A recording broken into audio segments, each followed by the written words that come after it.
Straight across to the Finance Minister, Nirmala Sitharaman. Revenue Shri Tarun Bajaj, Secretary Financial Services Shri Rajesh Verma, Secretary Deepam Shri Tuhin Kanta Pandey, Chief Economic Advisor Shri V. Anant Nageshwaran.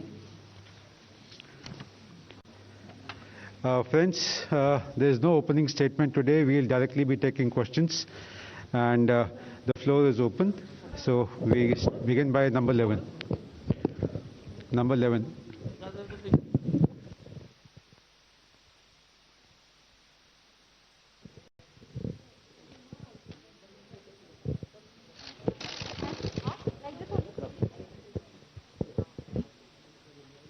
Good evening, ma'am, and to your entire team on the budget.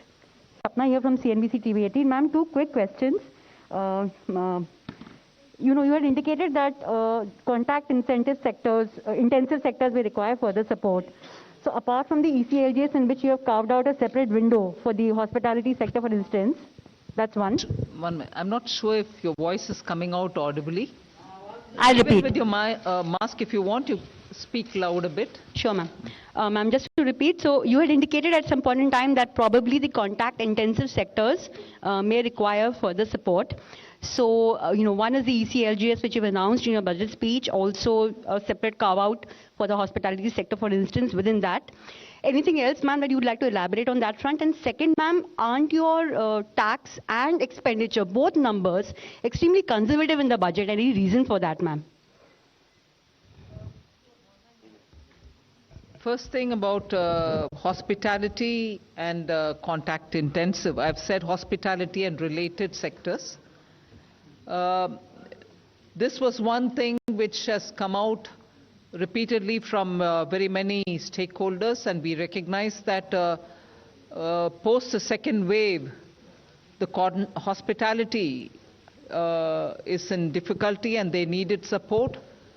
The tested and sort of proven formula was the emergency credit liquidity guarantee scheme. Since that had worked out well for the MSMEs, we thought that formulation is the best to be adopted. So to the existing 4.5 lakh crores of sovereign guarantee, we added 50,000 crore more sovereign guarantee and wanted the hospitality and contact intensive sectors to benefit out of it. So that is the scheme. As it is, many of them are still approaching their banks. Banks can, even without the ECGLS, help them out if they want. But if ECGLS has to be extended, yes, we have given provision of 50,000 crores for it. Well, I thought you commented about the 1st February 2021 budget as well, saying you were conservative. I think our assessments have proven right, and conservative is not being overtly and excessively optimistic. We are sure to achieve the numbers. If anything, we'll probably better them. Number 5. Good afternoon, Madam Finance Minister. This is Karishma here from Business Today TV, India Today Group. I'd first like to congratulate you and the team for successfully implementing yet another budget. Ma'am, my question is on the privatization reform. The disinvestment target has been slashed. The revised target is at 78,000 crore, and of course, the next year's estimate is at 65,000 crore. Ma'am, with this, I'd like to understand how are we looking at LIC, IPO, and BPCL privatization, which have been on cards? I have Tuhin with me here, but before he gives you details, one thing is got to be understood. LIC, we've already sort of told you that in all probability it is going through this year. I've made a specific mention of that in the budget. So beyond what I've said in the Parliament, there's nothing more to add for me on that. But I've indicated clearly that it will happen. Now, assessment for the rest of the year about the number being big or small as per your view, I'll have Tuhin get into the details. But we have shown the intent of the government in that Air India got cleared. NINL has found its buyer. There's a little bit more work to be done there, but you are saying that we are progressing in many of these.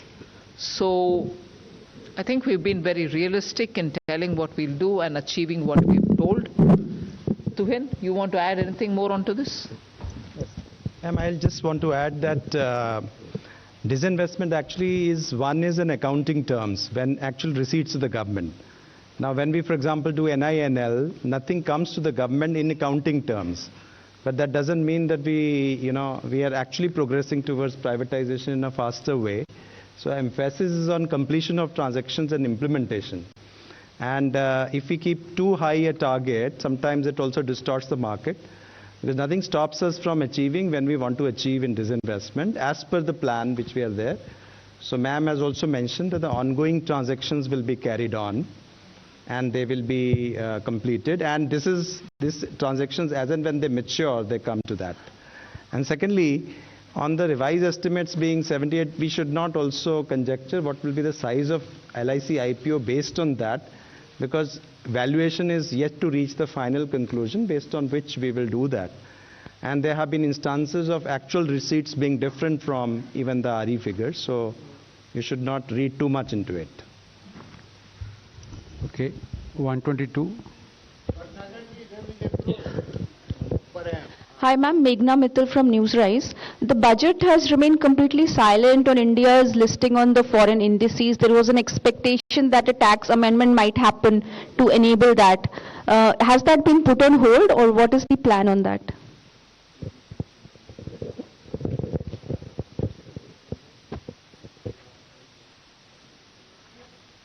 Just repeat your question. I think your voice was a bit muffled. Ma'am, I'm Meghna Mittal from Newsrise. My question is that the budget has remained silent on India's listing on the foreign indices. The expectation was of a tax amendment to enable that. So has that plan been put on hold, or what is the update on that? You're referring to the bond indices, Yes, right? yes. The issue is that the NR to NR transactions are anyway tax-free. So there's no capital gains. The issue was between NR and resident. So the BEPS discussions are on for us. And in those discussions, we are actually saying that the capital gains tax right should come to the country where the transactions emanate from. So that has been our stand. And those discussions are still on, and we are the one who's propounding that thing, and that's how it is moving, those discussions. So this was not the right time for us to take a decision in a manner where we give up on our own domestic thing while we keep fighting in the BEPS discussions. So that was the basic reason that we didn't want to do it this year. Number 90.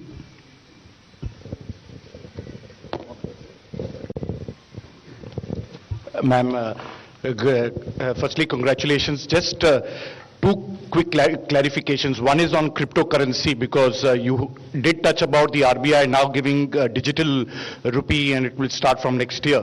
And you've reflected that in the finance bill. You've also taxed cryptocurrency, but there's no regulation. So how are you going to work on that? I'm a little bit keen to understand that. And the other issue, of course, is that in your speech, which was very well put, there was one key issue which affects all of us, including you, inflation. How are you going to deal with that? First thing, Sunil, I said the Reserve Bank will be issuing a digital currency. Currency becomes a currency is a currency only when it is issued by the central bank, even if it's a crypto. By anything which is outside of that, loosely all of us refer it to be cryptocurrency. They are not currencies. So let's first understand we are not taxing currency that is yet to be issued, and that provision is now made, and the currency in the name of digital rupee will be issued. Exact name you'll get a bit later, but Reserve Bank is the one which is going to issue it. And what Reserve Bank issues is the digital currency. everything that prevails outside of it in the name of digital whatever are assets being created by individuals, and in transacting that asset, if there are profits being made, we are taxing that profit at 30%. We are also tracking every trail of money in that by saying every transaction will be 1% TDS, if I can use that expression. There will be a transaction, TDS, imposed on every transaction in the crypto world, any transaction that is happening outside. So the distinctions are very clear. Currency is only with the Reserve Bank. That will get issued sometime this year. The transaction happening in the crypto world are of different kinds of assets, and for that, every transaction gets taxed. So that's not regulated. But we have circulated a paper. Inputs are coming in. Public stakeholders are also talking about it. So regulation goes through that process. I don't wait till regulation comes into place for taxing people who are earning profits. Can I? Well, every budget doesn't speak explicitly about inflation and its impact. But of course, if you're talking of numbers, money, credit, liquidity, and also supply and demand of essential goods and others, you keep in mind inflation. Okay. 11. Ma'am, मैं आमिर हूं news nation से। बहुत सारी चर्चा इस बात को लेकर चल रही है कि जिस तरह से इनकम टैक्स को लेकर के उम्मीद की जा रही थी काफी समय से, तो इस बार इनकम टैक्स को बढ़ाने का तो टैक्स को कम नहीं किया गया, कॉर्पोरेट को के टैक्स को कम किया गया। बढ़ाने का उम्मीद है तो मैं बढ़ा नहीं दिया मैंने। लेकिन ऐसा मैम ऐसा क्या हुआ कि टैक्स में कोई भी रिबेट नहीं मिली? आम जनता जो पब्लिक खासतौर पे सैलरीड क्लास है उसको बहुत उम्मीदें थी इस बार बजट से। मैंने टैक्स इंक्रीज नहीं किया, वो बात मैं दोहराना चाहती हूं। लास्ट ईयर भी, इस साल भी, एक भी पैसा टैक्स के द्वारा मैंने एडिशनली कमाने के लिए कोई कोशिश नहीं की। पिछले बार प्रधानमंत्री जी का आदेश था कि डेफिसिट कितने भी क्यों ना हो, पैंडेमिक के समय जनता के ऊपर टैक्स का बोझ डालना नहीं, वही इंस्ट्रक्शन इस बार भी। इसीलिए हमने टैक्स के द्वारा कोई पैसा कमा करके पैंडेमिक के समय जो डिमांड्स एंड चैलेंजेस है हमारे ऊपर, उसको कोई उससे राहत ढूंढने का अटेम्प्ट भी नहीं किया। टैक्स इंक्रीज नहीं हुआ। 1 to 4. Good evening, ma'am. Hello. Good evening, ma'am. Shishir. Here. Shishir. Yes, Shishir. Ma'am, there is one particular announcement which you made about the blended and non-blended petrol and diesel, that additional or the differential 2 rupees thing. Does this mean that all the petrol and diesel sold by petrol pump, except those who are not blended, from October 1, 2022 will be costlier? We certainly want to encourage blended fuel. That's a simple message in that. Anything else you want to add, Tarun? We have discussed with the Ministry of Petroleum. We have also collected data on what is not being blended, and this is something to push the petroleum companies to ensure that they do the blending. So our desire is not to collect this tax because it will be very minimal, but the desire is that the blending happens, and to that extent it benefits the country. 106. मंत्री जी, हमारा आपसे मैं SM Asif इन दिनों से मेरा सवाल है कि आपने अपने बजट भाषण में कहा है कि 80 लाख लोगों को मकान दिया जाएगा और रोजगार बढ़ाया जाएगा। ये किस तरीके से? ये किस तरीके से? आप इंफ्रास्ट्रक्चर में जब इस साल 5.5 लाख करोड़ का खर्च हम उठा रहे हैं, वो 34% या उससे थोड़ा कम पिछले साल से कंपेयर करते हुए, और इस साल आने वाले साल के लिए जो बजट आज पेश किए उसमें 5.5 लाख करोड़ 7.5 लाख करोड़ तक पब्लिक इन्वेस्टमेंट मतलब कैपिटल एक्सपेंडिचर हम बढ़ावा दे रहे हैं उतना अमाउंट तक। उससे तुरंत जॉब्स के ऊपर पॉजिटिव असर पड़ेगा, क्योंकि जब खर्च उठा रहे हैं हम एसेट क्रिएशन के लिए, रोड्स बनाने के लिए, एयरपोर्ट्स के लिए, सी पोर्ट्स के लिए, इनलैंड वाटरवेज के लिए, ये सब काम करने के लिए जो रोजगार पैदा होता है, आवश्यक है, उससे जॉब्स इंक्रीज ही होगा। उसके अलावा हमने प्रोडक्शन लिंक्ड इंसेंटिव्स 14 सेक्टर्स में दे रहे हैं। मतलब मैन्युफैक्चर करने के लिए हर एक नया यूनिट जो वो उत्पादन करेंगे उसके लिए इंसेंटिव देने के कारण और उसके पीछे एक बहुत बड़ा इंटरेस्ट है कि ये मैन्युफैक्चर बढ़ाने के समय जॉब्स भी बढ़ाते हैं। सो पीएलआई के पीछे ये भी हमारा मकसद है कि जॉब्स इंक्रीज होगा, इसीलिए पीएलआई देना है। वो सेकेंड बात है। तीसरी, अभी 60,000 crores have been added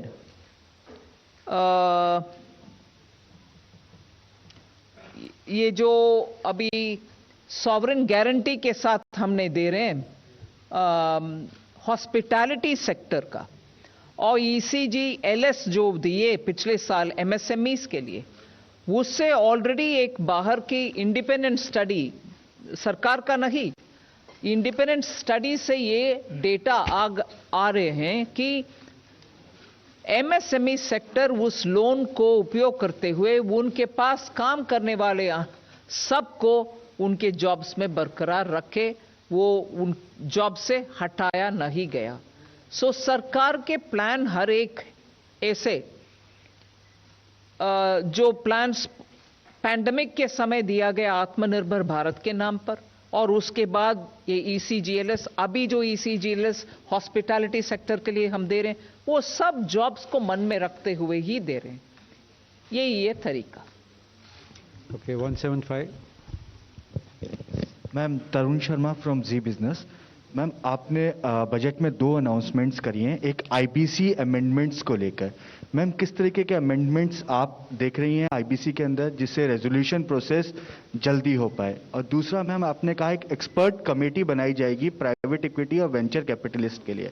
ma'am, किस तरीके के कंसर्न्स उन्होंने आपके सामने रेज किए हैं? क्योंकि आपने लिखा है कि रेगुलेटर आर्बिट्राज या फ्रिक्शन जो है उसको दूर किया जाए, तो क्या कंसर्न्स प्राइवेट इक्विटी प्लेयर और वेंचर कैपिटलिस्ट के? नहीं, there could be any number of concerns, but once when they met me and once when they met the Honorable Prime Minister, they went into a lot of details which are important from the point of view of ease of doing business and also better understanding that sector. If all of us can see the point that private equity in India venture capital funds have been one of the prime reasons why many of the startups could rise to become unicorns within first 6 months of this year itself. Last year, 21 itself, you saw how many of them benefited by funds being made available in India through private equity. Now, if that sector needs further facilitation, obviously the sector will have to sit and talk with a group of people who can understand their needs and then suggest solution for policy making. That is why I have referred to the consultation which we've had with them and then said that we will appoint a committee which will go through it and come back to the government with suggestions. 255. Ma'am, Gyaneshwar Dayal from Jan Express. I have a question, actually 2 questions. When can we expect the farmers' income to double? Number 1. And when can we expect the pharmaceutical? Farmers' income to double. It was supposed to double in 2022. And how far is the goal of 5 trillion economy? And in what way your budget would take us there? Thank you. Who wants to? I mean, will Ananta Nageshwaran want to answer it?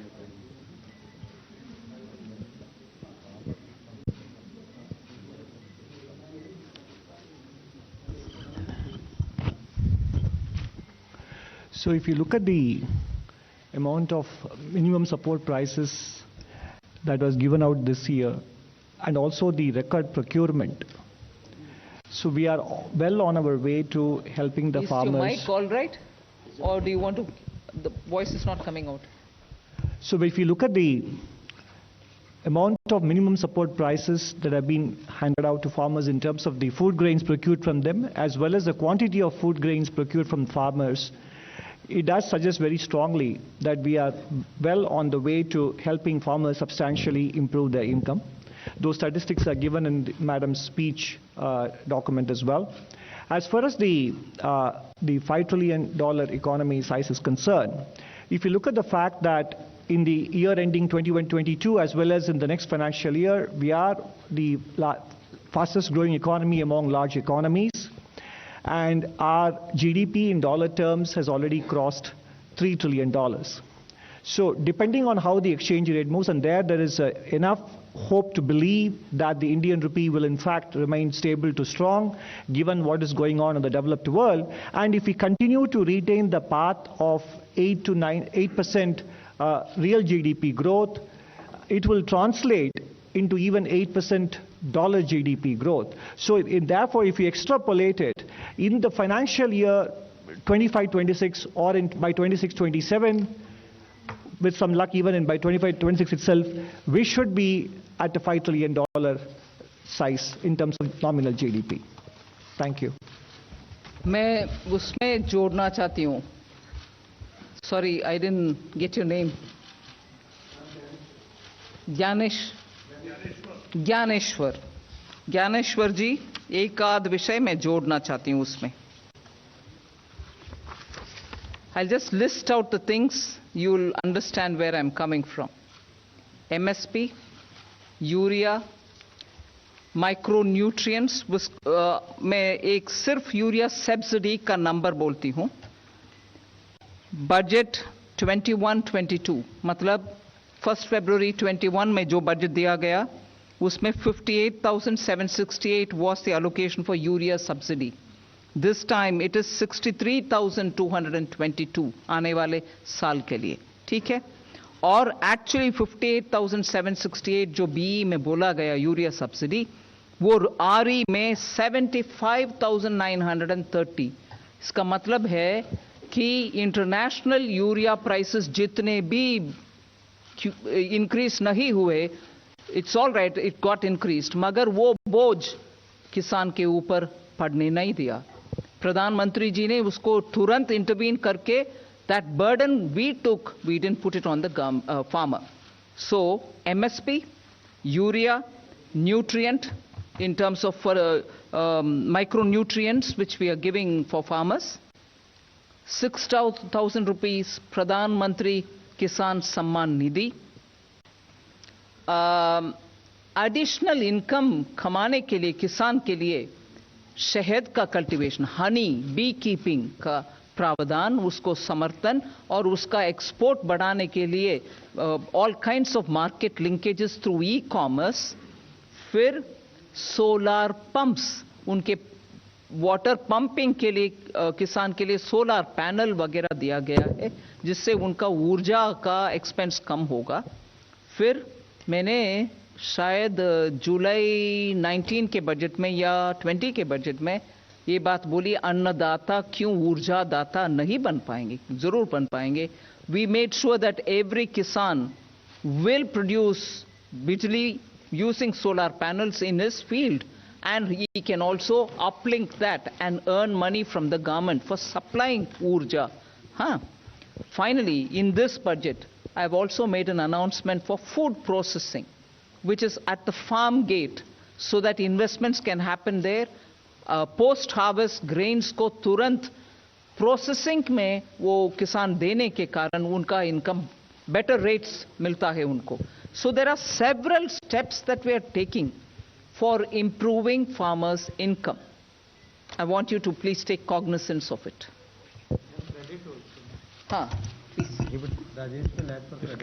इसके अलावा agriculture credit वो भी important है. इस साल target 16.5 lakh crore का था, जो अभी तक 75% हो गया है. अगर आप देखेंगे आज से 16-17 में वो 10,65,000 करोड़ था, तो ये बढ़कर अब 16,50,000 करोड़ इस साल होगा। अगले साल हमारा लक्ष्य है इसको 18 लाख करोड़ तक पहुंचाने के लिए। तो एग्रीकल्चर क्रेडिट में भी काफ़ी बढ़ोतरी हुई।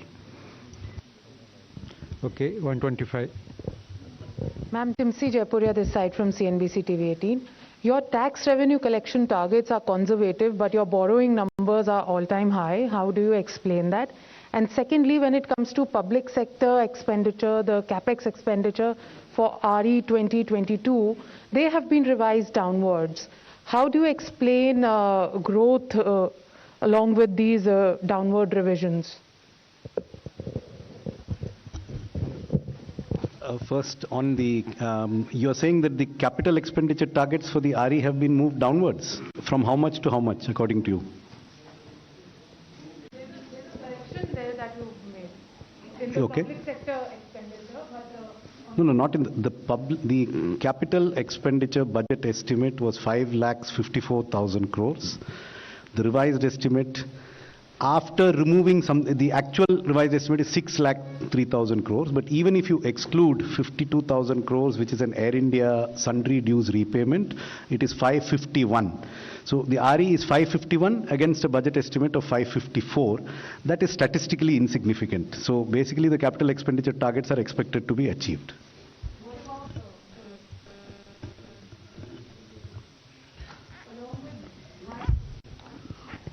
I think this question was also asked by your colleague Sapna here, that the revenues are conservative. So if we look at revenues and compare it with the GDP figures, I would also like you to concentrate on the fact that the excise duty is not linked to that. Excise duty is a specific duty, so that doesn't go up as the prices would go up. One, and secondly, if you recall, we have reduced the excise duty on diesel and petrol by 10 rupees and 5 rupees per litre.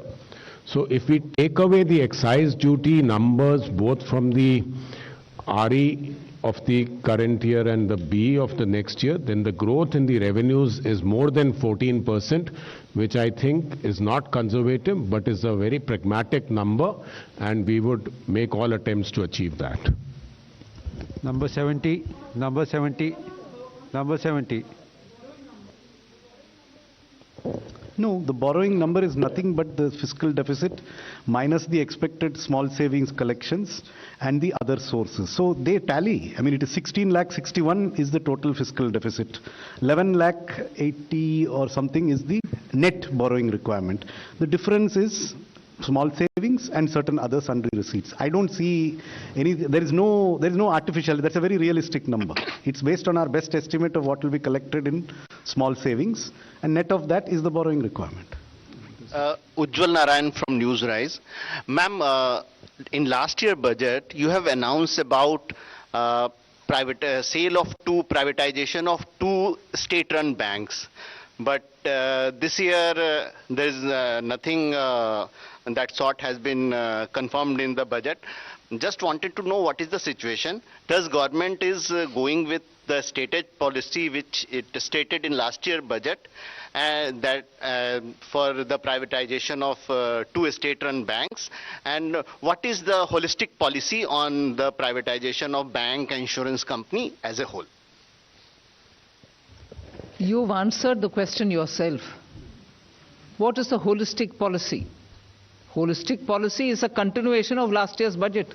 I've said that. This budget in every aspect is a continuation of last budget, inclusive of the privatization matter that you're talking about. That's what I'm telling you. We are continuing that agenda. All right? Number 68. Status budget. Sorry? Yeah, I said Air India also, and I've done the Air India, haven't I? Huh? That's right. When we have something, you will get to know, no? I'm not doubting it. Huh?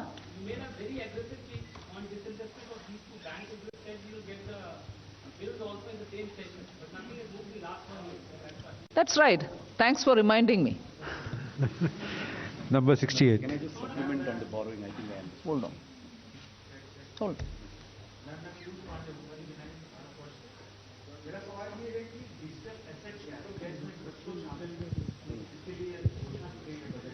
क्या इसमें crypto शामिल है? क्या चीज? Digital asset क्या है? क्या इसमें क्रिप्टो, जिसको करेंसी भी कहा जाता है, क्रिप्टो करेंसी, तो जिसके लिए घोषणा की गई है आज बजट में? घोषणा की गई है कि सेंट्रल बैंक एक डिजिटल करेंसी इश्यू करेगी, बस। उसके अलावा हम चर्चा में क्रिप्टो क्या है, क्रिप्टो एसेट क्या है, अभी नहीं होगा। वो जीरो ड्राफ्ट जो है, जिसके ऊपर स्टेक होल्डर्स कंसल्टेशन चल रही है, आप भी उसमें शामिल हो जाइए। नहीं मैम, मैं ये जानना चाहता हूं कि डिजिटल एसेट क्या है बेसिकली। ठीक है, वही है वो प्रश्न, और डिजिटल एसेट्स का डिस्क्रिप्शन, ये सब उस स्टेक होल्डर कंसल्टेशन के बाद है, उस समय बात करेंगे उसके ऊपर। ठीक है, 1 to 1.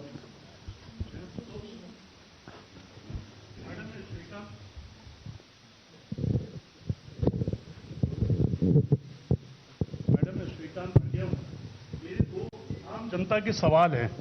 एक तो लोग महंगाई से बहुत त्रस्त हैं, आपने जवाब दिया गोलमोल, लोगों को समझ में नहीं आया। सॉरी, जो महंगाई पे सवाल पूछा गया था, शायद प्रभु जी ने पूछा था, हाँ जी, कि देश में इतनी महंगाई है, उसका आपने बहुत ही डिफिकल्ट आंसर दिया। शायद आम आदमी को समझ में नहीं आएगा। मेरे पास किसी का प्रश्न आया कि समझ में नहीं आया मैडम ने महंगाई पे क्या बोला। दूसरा मेरा प्रश्न मैडम बेरोजगारी के ऊपर है। आपने कहा लाखों रोजगार सृजित होंगे। सरकार का वादा था 2 करोड़ रोजगार देंगे, 2 करोड़ और घट गए बजाय रोजगार देने के, और बेरोजगारी ज्यादा हो गई।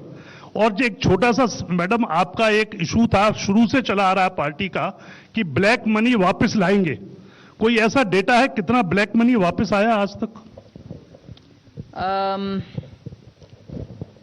इन्फ्लेशन के बारे में जो मैंने जवाब दिया, वो जवाब मैं दोहराऊंगी, मगर वो अगर आपको गोलमोल लग रही है, मैं किसी और से जवाब दूंगी, क्योंकि मेरा बोलने का तरीका शायद आपको हिंदी में और इंग्लिश में दिक्कत है।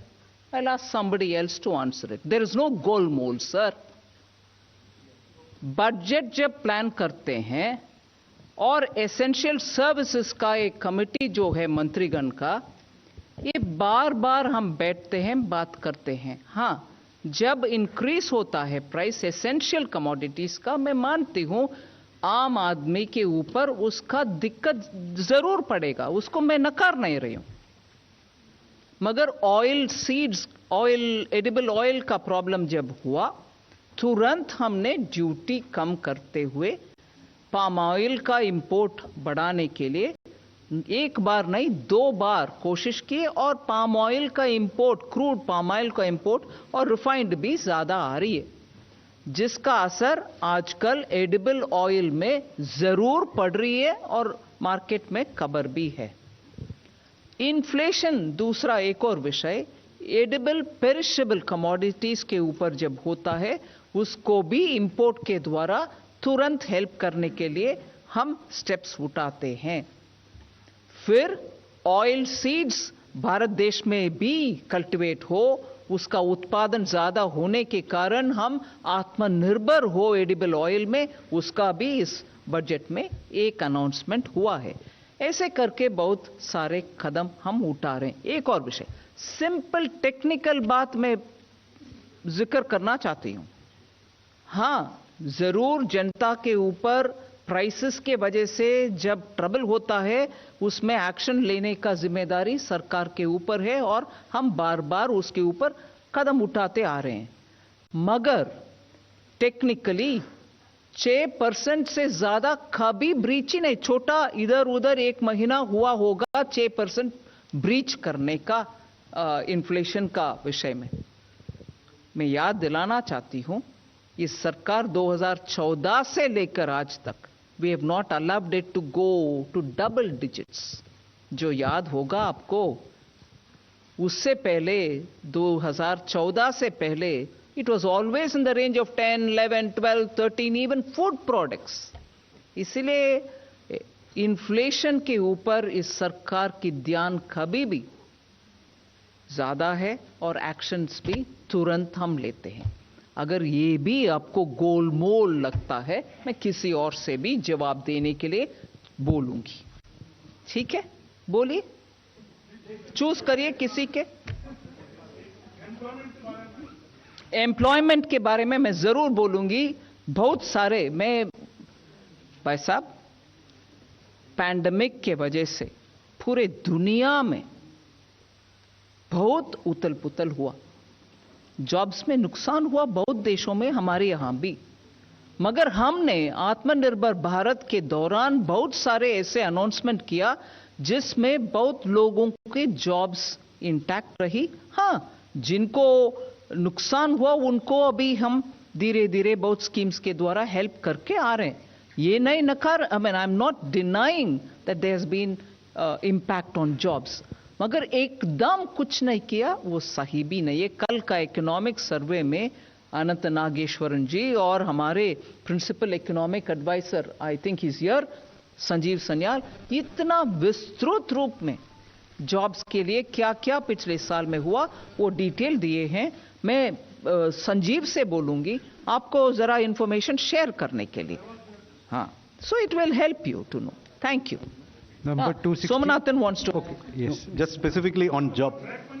He said it. Oh yeah, I'll answer that also. Yeah, but specifically on jobs and specifically what is in the budget. So one is there is an additional 2 lakh crores of lending to MSMEs which is outside the ECLGS. So ECLGS is for those affected. It's an automatic program for existing borrowers. This is for new lending to MSMEs unconnected with ECLGS. 2 lakh crore of additional provision has been made in this budget. ECLGS has, as already mentioned, been expanded for the hospitality and related sectors. The outlay on Pradhan Mantri Gram Sadak Yojana is up by 27%. And in addition to that, a provision is being made that in the capital expenditure support to state governments, if state governments have certain priority projects in PM Gram Sadak Yojana have been identified, we will even take the 40% state share on those components so that the states have no burden in carrying out these works. These are extremely labor intensive projects, and in addition, of course, there is a huge increase in capital expenditure. It has a very high employment effect. We have a new scheme for the Northeast, which is abbreviated as PM Divine, which is the PM's development initiative for the Northeast. This is a gap-filling scheme where if something doesn't fit in any existing scheme, Northeastern states can pose those projects to this fund, and this fund will give 100% funding for those projects. And they're livelihood-driven projects. In addition, we have the production-linked incentive schemes where we expect 60 lakh jobs to be created. Most of them are getting rolled out now one by one. So there are a number of initiatives in this budget, quite apart from what has been done earlier. हम बार बार देते आ रहे हैं। Actually sharing of information विदेश से, Switzerland से 2018 के बाद में से शेयरिंग हो रही है। विदेश में जो अकाउंट्स है उनमें कितना पैसा पड़ा हुआ है उनको वापस ले आने के लिए। सो वो शेयरिंग के मुताबिक जो इंफॉर्मेशन आते हैं उसके ऊपर we are working every account by account for black money to be brought. And another thing, today the NPAs in the banks are coming down. Banks are getting the money back of those who have fled the country. Having taken the money of the banks and having gone out, वो पैसा जब वापस आ रही है वो भी in a way partly black money ही होता है जी, जिसका टैक्स नहीं भरा, बैंक को पैसा चीट करके चले गए। मैं ये नहीं कह रहा हूँ पूरे के पूरे वो ब्लैक है, उसमें भी ब्लैक मनी है। 260.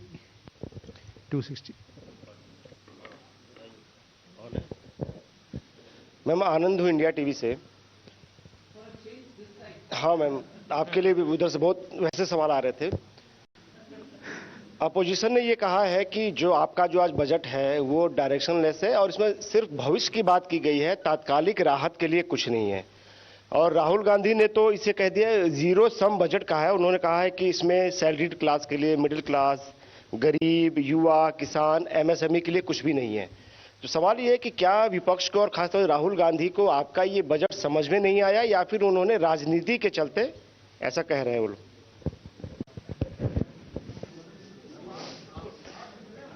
आप दीजिए, मैं भी दूंगी। अरे आनंद प्रश्न पूछे और मैं जवाब नहीं देते, ऐसे थोड़ी ना होती। I will give answer, don't worry. जो बाद में आपने कहा कि राहुल गांधी को शायद समझ में नहीं आया होगा, यही बात सही है, क्योंकि इस बजट में सारे चीज़ों की सारी व्यवस्था की गई है। अभी मैडम सारी चीज़ का आंसर दे भी रही हैं। हर सेक्टर के लिए दूरगामी बजट है ये, निश्चित तौर से इससे देश को और भविष्य में फायदा होगा। I think he's given that typical UP type of an answer, which is good enough for a MP who ran away from UP. Yeah, no, that's not right. I wish as a leader of the oldest political party, Shri Rahul Gandhi, please understand what has been said in the budget. On every one of the category that is named, youth, farmer, I have mentioned repeatedly what benefits them. I pity people who come up with quick responses. Quick, understanding response, I'm ready to answer. But just because you want to put something in Twitter, it doesn't help. जो fragile economy वो छोड़ कर गए, उसको पिछले 5 साल में और अभी 2-3 साल में इतना इकोनॉमी पैंडेमिक के वजह भी आज उबर कर ऊपर आ रहे, स्टिमुलस देने के बाद, हर वर्ग का कुछ ना कुछ देने के बाद, बिना सोचे समझे ऐसे कमेंट्स करना. I only pity a party which has a leader who just comments without thinking.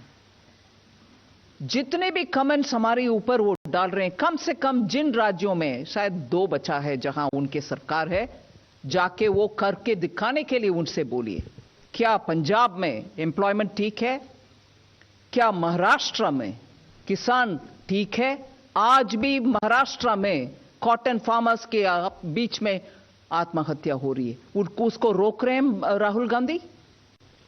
इसीलिए हर विषय बोलने से पहले वो महाराष्ट्र और पंजाब में कर दिखाएं फिर बात करें, छत्तीसगढ़ में कर दिखाएं फिर बात करें. Almost irresponsible comments are coming as criticism. I'll take criticism, but not from somebody who has not done his homework. Thank you. 266. Ma'am Akhilesh Sharma NDTV से. इनकम टैक्स रेजिम को लेकर के सवाल था. आपने बजट में घोषणा की थी न्यू टैक्स रेजिम की, और जो आंकड़े अभी तक आए हैं, कोई बहुत ज़्यादा लोगों ने उत्साह उस नए रेजिम के लिए नहीं दिखाया. और दूसरा प्रश्न ये है, जो आपने खुद जिक्र किया कि पिछले 2 साल में पूरी दुनिया में उथल पुथल हुई है, कई जगह पर रोजगार की कमी हुई, भारत में भी उसका असर पड़ा है. तो जो मिडिल क्लास है वो एक राहत की उम्मीद कर रही थी कि कुछ राहत मिले इनकम टैक्स स्लैब्स के अंदर. हालांकि आपने कहा कि देखिए पिछले 2 साल से टैक्स नहीं बढ़ाया गया, तो क्या इसी को राहत माना जाए कि टैक्स नहीं बढ़ा है? नहीं, मैं सिनिकली जवाब नहीं दूंगी उसको. सिनिकली अगर देना है तो मैं बोलूंगी हाँ टैक्स बढ़ा नहीं है इसीलिए राहत है. नहीं, I am not saying that. There are times when you can give. There are times when it will have to wait a bit longer. So I'm sorry it didn't happen. But बहुत सारे जो middle class का हुआ वो भी middle class के खाते पे डालिए ना. Middle class across the board. मैं बजट में जो उपयोग की लाइन वो आपको पढ़ना चाहती हूँ. It's not one particular segment. किसान में मिडिल क्लास नहीं है, एमएसएमई में मिडिल क्लास नहीं है, अफोर्डेबल होम्स में मिडिल क्लास नहीं है. उन सब को राहत दिलाया नहीं है. हम मिडिल क्लास मतलब क्या बोलते हैं? अफोर्डेबल होम्स जो देते हैं मिडिल क्लास को देते हैं. सीनियर सिटीजन्स में मिडिल क्लास नहीं है. आज स्टॉक मार्केट में रिटेल इन्वेस्टर के नाम में जो जाते हैं, क्योंकि फिक्स्ड डिपॉजिट में रिटर्न्स इतना अच्छा नहीं है इसीलिए स्टॉक मार्केट में जा रहे हैं, वो मिडिल क्लास नहीं है. सो मिडिल क्लास के वर्णन हम मन में रखें प्रश्न पूछने से पहले. Number 9. हाँ, yes, we have been actually Tarun can say something more. There are two regimes, one in the corporate sector and one for the one that came last year. So on the corporate also, when the tax rate was reduced from 30 to 22%, a choice was given to the corporates to move to the 22% regime while taking no exemptions. So we have figures for 1920 financial year, which is the assessment year of 2021. 65% of the income has actually shifted to the lower tax regime. So basically a large number of people are shifting, people who are finding that they don't need exemptions or their exemptions are over, they are moving into that. Let me also mention to you that we have analyzed data for corporates. The average tax rate being given by corporates is about 22% in that year, as against 27, 28, which they were giving when the regime was of 30%. So they got a lot of relief there. And for corporates which are showing profits of more than 500 crores, this taxation rate is close to 20%. So the taxation rate relief which you are talking about in the corporate sector is already there. As far as individuals and HUFs and the others are concerned, where a second option was given in the last year, since the date was extended for filing the returns, we'll be able to analyze the returns this year and know how many people have shifted. But my own anticipation or own analysis says that people with a little higher income, say 15 lakhs, 20 lakhs and above, should have shifted to the new regime, provided they were not taking benefits like housing loan benefits or they were not taking benefits like LTC. But we'll get to know exactly what has happened after we analyze this, and based on what analysis actually comes, will give us a pathway of what action or what steps we need to take in the future. Good afternoon, ma'am. Here downstairs. Sanjay Agarwal from PM News. Ma'am, today you just mentioned about the stock markets. So I was watching that when you announced about digital virtual currency. So that time the cryptocurrency, the stocks went up, and SBI, the largest, banker in India, the stocks went down. And you'd get on a very innovative budget, despite you've given on postal services are going to go to the rural and they're going to get a lot of savings money. So what's the reason? Why is this reaction?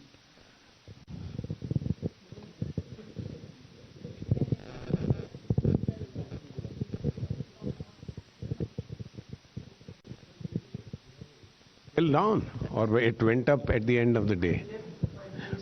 I think you have to ask the investors who are doing it, because I don't see any, I don't think we can answer for them as to why they think the digital currencies are not good for banks is a matter of speculation. What is the question on? It went up. Okay. So I think we should have taxed it even more. It would have gone up even more. Number 5. Good evening, ma'am. This is Chetan from Business Today TV, India Today Group. Ma'am, fiscal deficit is pegged at 6.40%. Ma'am, what are the calculations and assumptions based for that number, considering the fact that the geopolitical tensions are rapidly changing and the global macros are also changing rapidly, especially for the crude and other related commodities? So, what is the bet on that number, ma'am?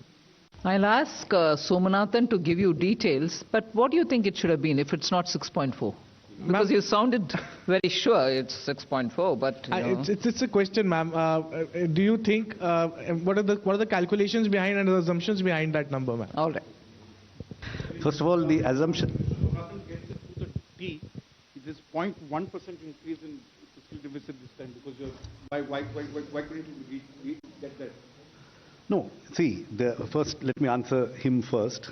The calculations which underlie it are given in the budget at a glance document. So it is 6.4 based on our prediction of what the GDP will be and our estimates of revenue and expenditure. Now somebody said your estimates of revenue are conservative. I think the Revenue Secretary has clarified that they're actually quite realistic.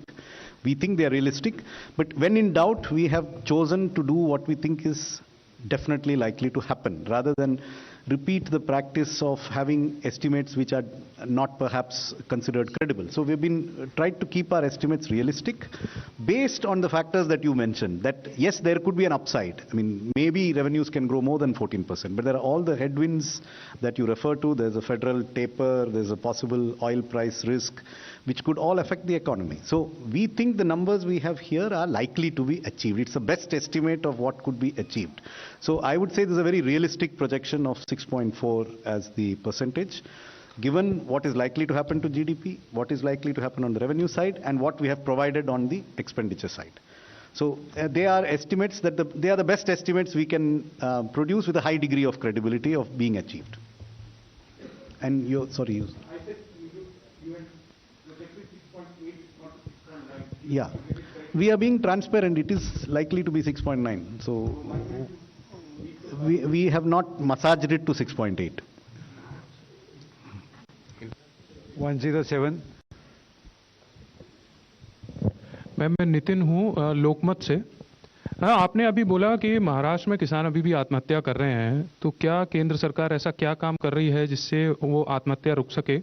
दूसरा, आपने 80 लाख गरीबों के लिए मकान इस budget में प्रावधान किया है, जबकि प्रधानमंत्री ने 2022 तक हर घर के हर सर पे पक्की छत का वादा किया था, तो ये कब तक पूरा होने वाला है?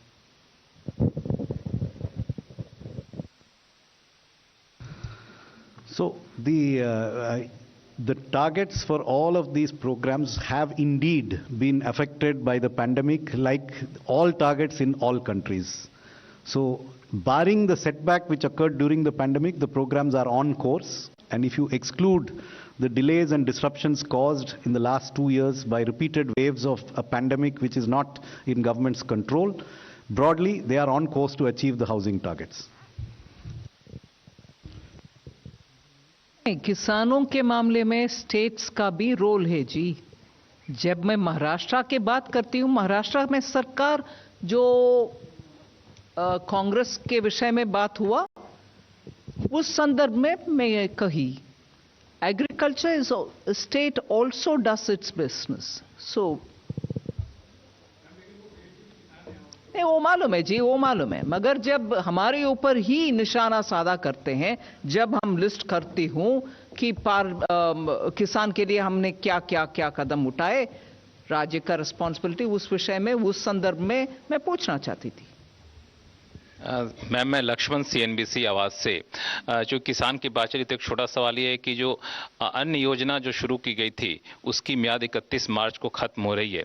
क्या सरकार बजट में, चूंकि इस पर कुछ कहा नहीं गया, तो क्या माना जाए 31 मार्च को खत्म हो जाएगी कि आगे बढ़ाने पर विचार होगा? और प्रोडक्शन लिंक्ड इंसेंटिव स्कीम सिर्फ सोलर पावर के लिए, सोलर पैनल के लिए हम लोगों ने इंक्रीज किया उसका आवंटन, जो कि काफी एम्प्लॉयमेंट देता, आपने कहा भी, तो क्या आने वाले दिनों में और किसी सेक्टर पर विचार होने की संभावना माने?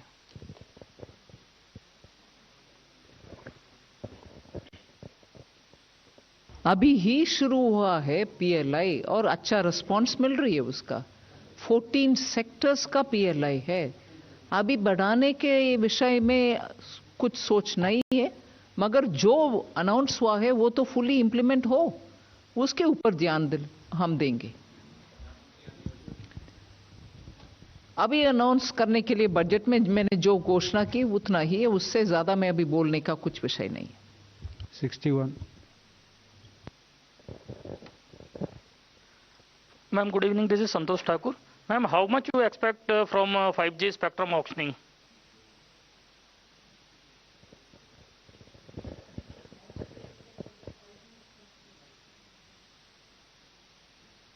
Even if I can speculate on it, this will be the day to do it. I won't be able to do it. Number 42.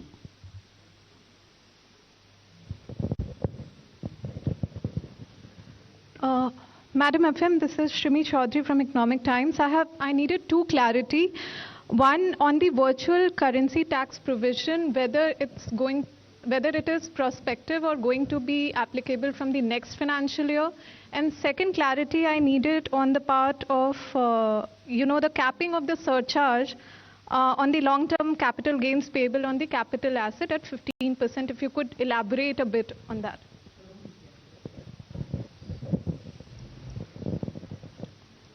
The answer to your first question is 1st April. And the second part was... Surcharge. Yeah. The surcharge, we have brought in two provisions. One, the surcharge on companies is today 15%. But in some cases, in some contracts, there is a need for more than one company to come together to bid for that particular project as a consortium.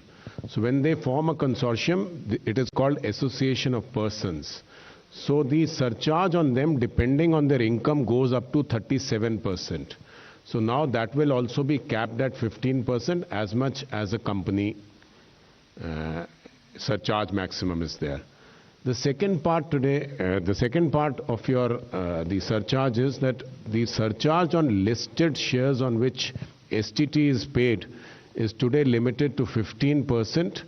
On other capital gains also, we are now bringing it at par with this 15%, so it will be 15% for them. So this will be a big relief for the startup community. 53. Yeah, good evening, ma'am. Siddharth from Bloomberg. I just wanted to ask you a steep hike in capital expenditure and borrowing of 15 lakh crores. So are we safely assuming that private investment will not happen in the next financial year also? Safely assuming?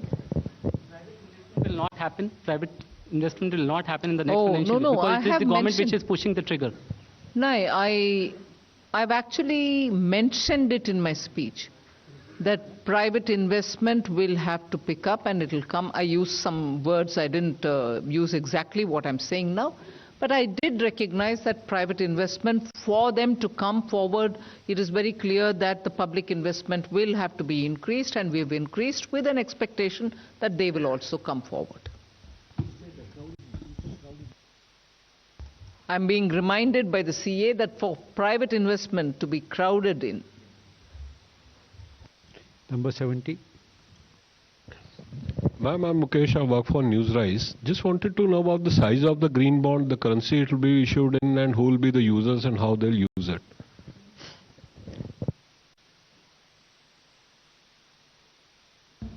See, first of all, the green bonds are part of the overall borrowings of the central government. These are not additional, these are within that limit. Number two, they will be in the coming days specific sectors or the projects wherein this money will be used. Third, the expectation is that there are a set of investors who would like to put in money for projects which are green, which leads to less carbon consumption. So for that class of investor, this is the future. So we have to build that market. In that attempt, the first step will be taken in the year 22-23.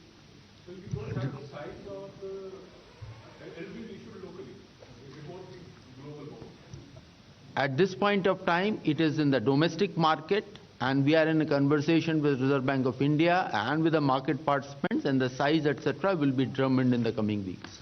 I just wanted to add, because I was watching some commentary, I just wanted to make it very clear. There is no connection between the size of our capital expenditure and the issuance or non-issuance of any green bond. So whatever the size of the green bond issue may be, this is the budget and this is the total amount of borrowing. It is part of this borrowing that may come as a green bond. It is not that the green bond is a requirement or a conditionality for this budget to be executed and for the capital expenditure to happen. I just wanted to clarify that. Yes, but it will be part of the total market borrowings which have been projected in this budget of 11,58,700. So it is not over and above that. And this 1158 is not dependent on the issuance of a green. They are two separate transactions which will happen, but they are within this limit. And there is no conditionality about if this green bond doesn't get issued, then the capital expenditure may not happen. No, there is no such linkage. Just 1 minute, madam. On the Shrimi's question on the taxation, I want to clarify, it is still taxable as of today. It is not that it will become taxable from 1st of April. So I just wanted to clarify that you don't, the message should not go that it is not taxable today and becomes taxable from 1st of April. It is taxable today, but a specific regime has been brought in by the FM, which will be applicable from 1st of April.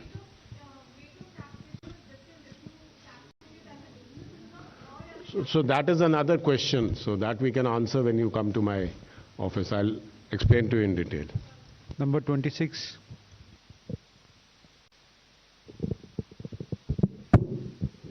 Just one clarification. There is a mention of effective capital expenditure of 10.68 lakh crore, and what I found out that it includes the expenditure, some of the expenditure towards NREGA also.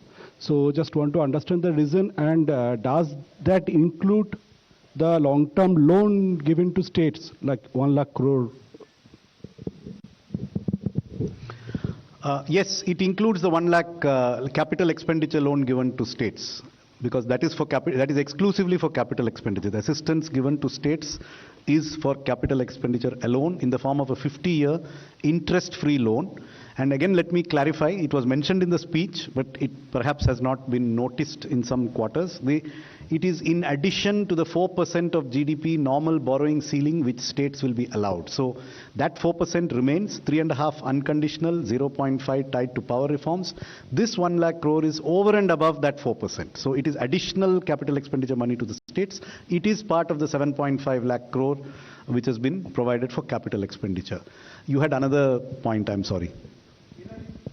NREGA. So NREGA is classified in the government accounting system as grant in aid for capital expenditure because it is expected that some assets are created, but it is because you seem to have some discomfort with that, and that is why we have footnoted it very transparently as to what amount of it is NREGA. So if you feel that NREGA is not a very productive expenditure, if that is your opinion, then we have allowed you to make your own calculations by giving those figures separately. So we have said provisions for also includes allocations under demand-related scheme, which would vary based on demand. So that has been indicated transparently. It is for you to draw your own conclusions. 110.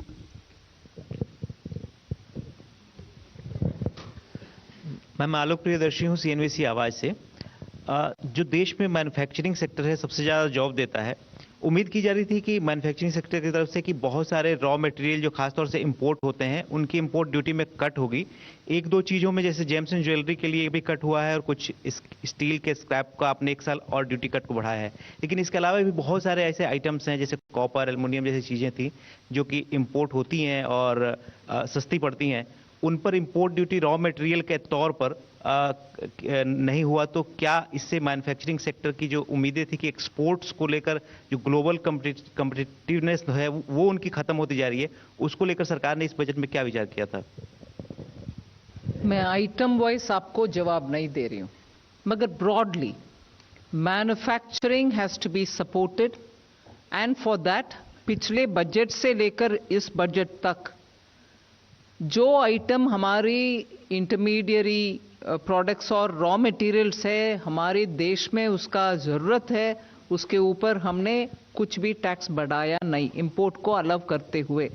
एक तरफा हम आत्मनिर्भर भारत बोल रहे हैं क्योंकि भारत में जिन जिन products का उत्पादन हो रही है वो इंपोर्ट के नाते अलग करना सही नहीं है, मगर जिसका उत्पादन इधर नहीं है मगर वो रॉ मटेरियल है क्योंकि डाउनस्ट्रीम इंडस्ट्रीज का वो आवश्यक है, फिर उसका इंपोर्ट अलग कर रहे हैं।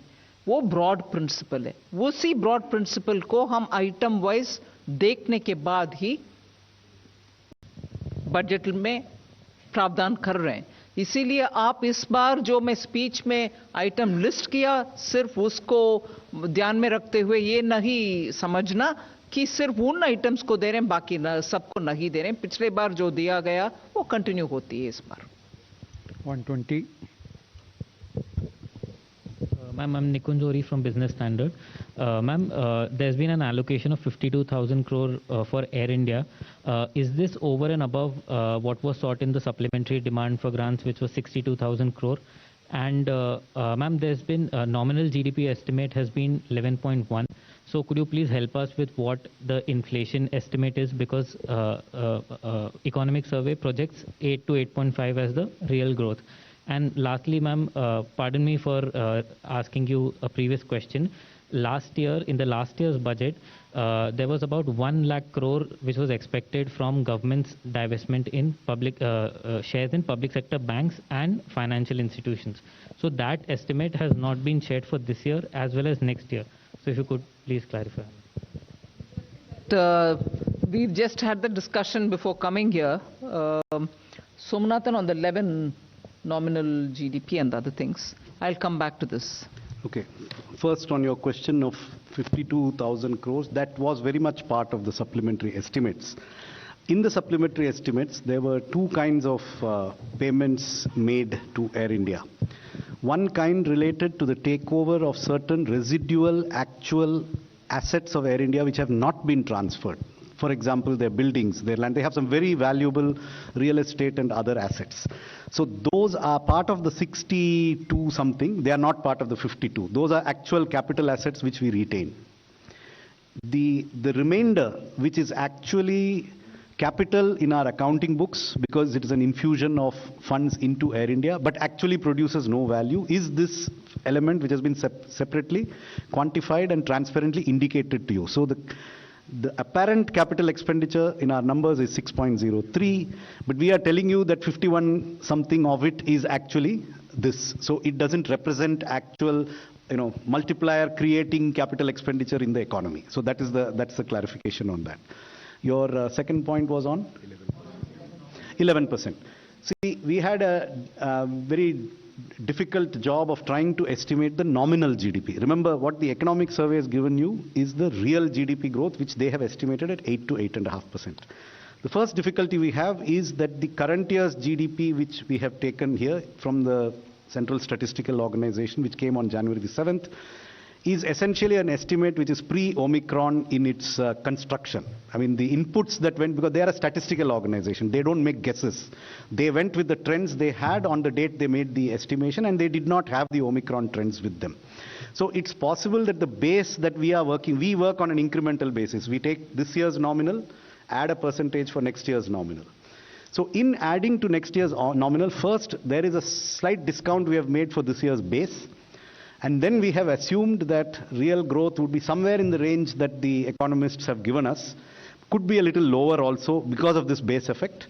And then we are taking the deflator. Remember, here it is not the CPI which we use for the construction of our GDP number.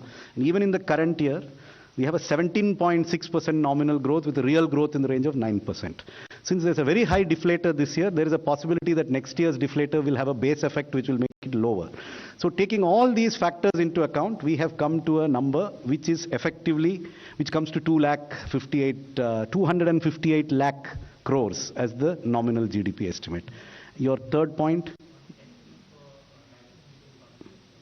I think that has, we do not have, I don't think we have ever said that out of 175, 1 lakh is for banks. No, it was. No, that was the. It was an entry last time because a split was done. I think the split has been done away with because it really doesn't matter, where you bring this money from. I mean, money is fungible, so it comes from this or that. Also, coming back to the question that came earlier from your neighbor on the, I think I have now understood better why she's saying what she said. So let me try to give you the answer. So if I'm understanding you correctly, but let me give you the last year's budget estimate for the fiscal deficit in absolute numbers was 15,06,000 crores. The projected budget estimate is now 16,61,000 crores. That is an increase of about 1.5 lakh crores in the amount of the fiscal deficit. If you look at the market borrowing estimates, they were 9,67,000 crores in last year's budget estimates. They have gone up by about 1.9 lakh crores in this year's budget estimates. So there is actually not much of an incongruity between the increase in the deficit and the increase in the market borrowing. What may be giving you this impression is that in this year's revised estimates, the market borrowings are lower than in the budget estimate because of an unexpected increase in small savings. So this year's small savings have been unexpectedly buoyant, perhaps because interest rates on deposits went down and these rates remained constant, but that could very easily reverse with the interest rate cycle reversing now. So we have remained, our small savings projections are based on last year's budget estimates, which were 391, they are now 425. So we have projected realistically what we expect as small savings in a normal growth without the unexpected increase that happened in the current year. So it's 1.9 growth in market borrowing against 1.5 lakh growth in the deficit. Very reasonable in my opinion. Number 10.